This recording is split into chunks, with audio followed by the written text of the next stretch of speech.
Bienvenue. Et si l'histoire de l'émancipation des femmes n'était pas du tout celle qu'on nous raconte? C'est la thèse, disons-le, assez décoiffante que propose Vera Nikolsky dans son livre Féminicène. Accrochez-vous parce que ça risque de bousculer pas mal d'idées reçues. Pour bien comprendre cette théorie, il faut d'abord partir d'un constat assez étrange, une sorte de paradoxe qui se déroule juste sous nos yeux, au cœur même du féminisme d'aujourd'hui. Voilà le grand paradoxe que le livre tente de résoudre. D'un côté, jamais dans l'histoire les femmes n'ont été aussi libres, éduquées, indépendantes. Et pourtant, de l'autre, on a l'impression que plus l'égalité progresse, plus les revendications se font fortes, voire plus dures. C'est une dynamique vraiment contre-intuitive. Alors, comment on explique ça? Eh bien, avant de plonger dans la théorie de Nikolsky, on va faire un petit détour par l'histoire qu'on connaît tous, la version, disons, officielle de la lutte féministe. Le récit habituel, c'est celui d'une victoire arrachée de haute lutte. L'image qu'on a, c'est celle d'une longue, très longue marche, où chaque droit a été conquis centimètre par centimètre au prix d'énormes sacrifices. On connaît tous ces grandes étapes. La Révolution française, les suffragettes, les années 70. Tout ça dessine une progression lente, graduelle, le résultat d'un effort constant sur des siècles. Bon, cette histoire de marche héroïque, elle est belle, elle est inspirante. Le problème, c'est que Féminicène vient la mettre en pièces. Le livre propose une lecture radicalement différente. Et si en fait, cette révolution s'était faite sans véritable combat? Le premier argument, c'est la vitesse. En à peine 70 ans, un ordre social qui était en place depuis plus de 100 000 ans a été complètement renversé. Oui, 100 000 ans. Une vitesse pareille, que le livre appelle carrément un blitzkrieg, une guerre éclair, ça ne colle pas du tout avec l'idée d'une lutte lente et graduelle. Le changement a été fulgurant, presque instantané à l'échelle de l'histoire humaine. Et puis, il y a un autre élément encore plus troublant. Normalement, un bouleversement social de cette ampleur, ça se fait dans le sang. Or là, il n'y a pas eu de guerre civile, pas de conflit violent majeur. Gisèle Halimi elle-même l'a souligné, le combat féministe n'a jamais utilisé la violence. Et ce n'est pas tout.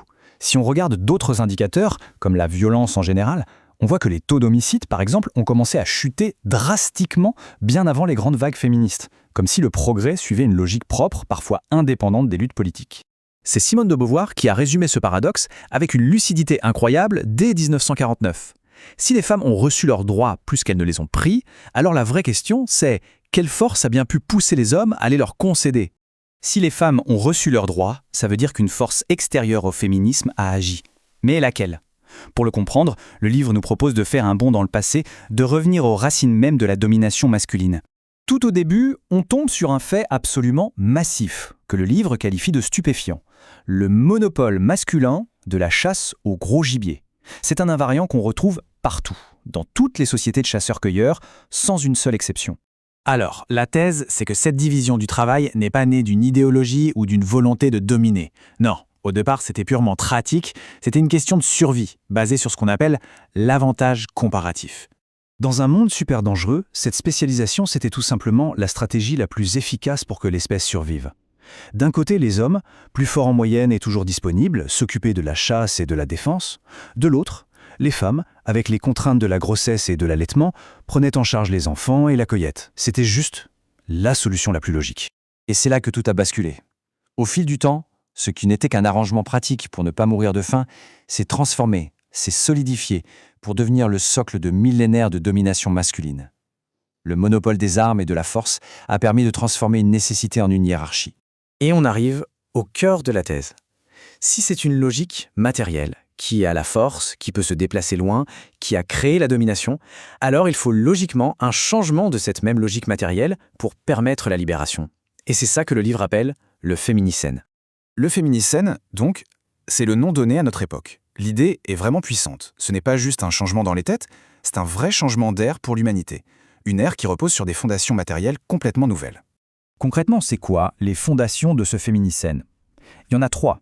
D'abord, le progrès technique a rendu la force physique de moins en moins importante dans l'économie. Ensuite, le progrès médical a rendu la maternité beaucoup moins risquée et contraignante. Et enfin, l'État-providence a réduit la dépendance économique à un individu.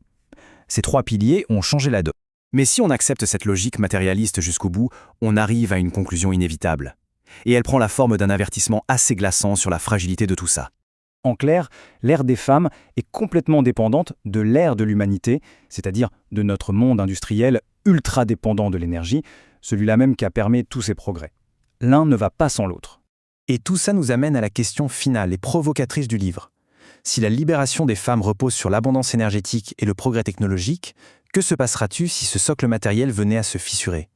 Dans un monde en crise, est-ce que les acquis du féminicide sont vraiment gravés dans le marbre ? C'est une question vertigineuse qui nous force à réfléchir non seulement à notre passé, mais surtout à la stabilité de notre avenir.